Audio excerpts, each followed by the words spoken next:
भारत को इंडिया क्यों कहा जाता है? दरअसल हमारे देश की सिंधु घाटी सभ्यता पूरे देश में फैली हुई थी और हमारे देश में सिंधु नामक नदी भी है और इस नदी का नाम इंडस वैली है, जिसे विदेशी लोगों ने रखा था।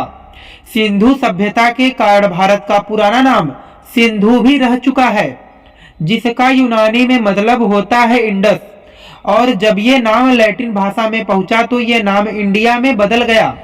जब शुरुआत में भारत को इंडिया नाम दिया गया तो भारत के लोगों ने इसे अस्वीकार कर दिया, क्योंकि ये नाम विदेशियों के द्वारा दिया गया था।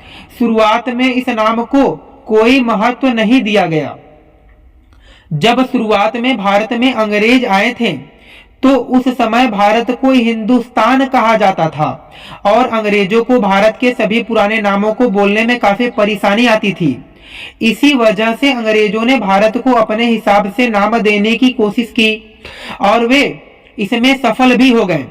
लेकिन जब अंग्रेजों को यह पता चला कि पुरानी सभ्यता सिंधु घाटी को इंडस वैली भी कहते हैं, जिसका लैटिन भाषा में मतलब इंडिया होता है, तो उन्होंने भारत को इंडिया कहना शुरू कर दिया और अंग्रेजों को इंडिया शब्द बोलने में भी काफी अच्छा लगा, तो उन्होंने भारत का नाम इंडिया रख दिया। इंडिया को पूरी मान्यता भारत की आजादी के बाद मिली।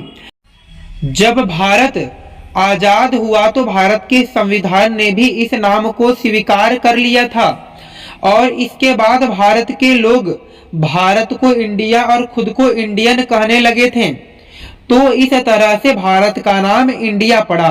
दोस्तों, आई होप आप समझ गए होंगे।